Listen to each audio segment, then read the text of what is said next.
Today I decided to do something different. I'm going to be casting and turning some resin and burl wood dragon eggs. The bigger one, I used UV resin and different colored mica powders and alcohol inks to make the top shimmery and shiny like that. And then that one's going to be casted in clear. And then the smaller one here, I'm going to be using some blue shimmery mica powder and alcohol ink to give it an oceany effect. Right now I am measuring out my epoxy resin 1:1, so 1 part A, 1 part B, and making sure I get it as precise as I possibly can. And then I'm going to be mixing it for at least 5 minutes. You want to make sure you mix it so that all the wispy white bits between the two resins completely combine and it's crystal clear. You can't overmix, but you can definitely undermix.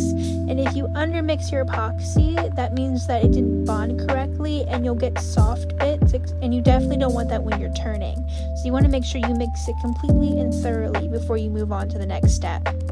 My resin is now completely mixed, so I'm going to go ahead and pour it into this first mold, which is just going to be clear. And then I'm going to add this blue alcohol ink as well as this ghost interference powder that's going to make this resin really sparkly and shimmery and should look really good with the wood. Now in the cup itself, it looks really opaque because there's a whole bunch of air bubbles in it. Once those disappear from the pressure pot, this resin will be crystal clear and you'll be able to see the wood. I'm going to be putting this in the pressure pot under 60 psi, means pounds of pressure per square inch, and that should be enough to get rid of all of my bubbles and give me a crystal clear casting. I'm so sorry about my bird in the background. He will not stop speaking, but as you can see, I just poured in the resin, and now I'm going to put my 2 castings into my pressure pot. In this video, I will be turning one of the resin and wood dragon eggs I casted yesterday, and I will be using a bottle stopper mandrel to hold the blank on the lathe. Right now, my blank is running pretty wobbly, and that could be because of many reasons. One being the mold that I used wasn't completely round, and when I drilled my hole for the bottle stopper mandrel, I could have been off center a little bit. So right now I'm working on truing the blank up, meaning getting it completely round and getting rid of that wobble.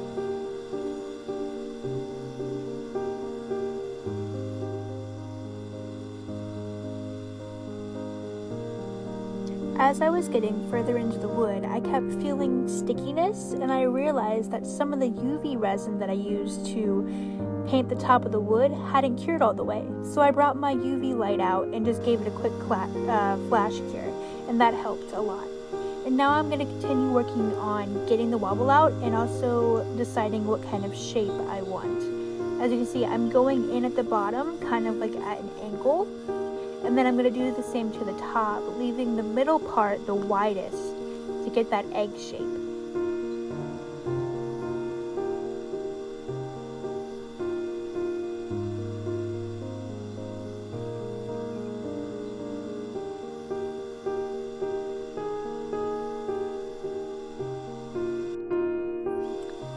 Now that my shape has been pretty much established, I'm going to do some final finishing cuts, meaning I'm not going to put so much pressure while shaving down the blank, and I'm going to try to go as smooth as possible just to get rid of those orbital lines and tool marks. Now I'm going to pull away my tailstock and work on the top of the blank. I wanted to do this last so that the blank has the most stability and tailstock support all the way through the roughing out.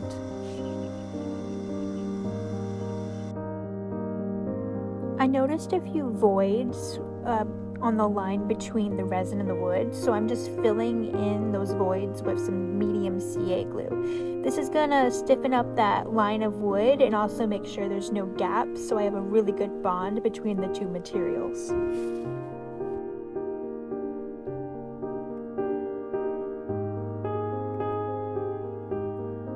I went over that separation line a couple of times with CA glue just to make sure all the voids were filled, and then I did a couple finishing cuts. Now, turning this blank took me about an hour, but the sanding process took me about 2 hours.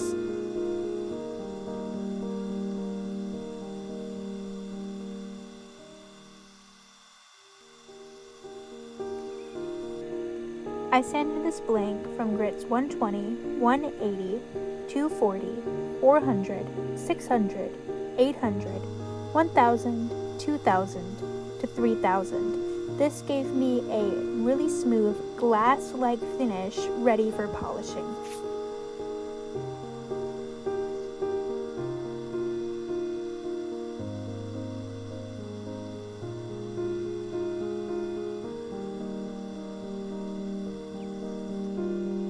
So after sanding up to 3000 grit and doing a little bit of wet sanding, it was time to use Yorkshire grit.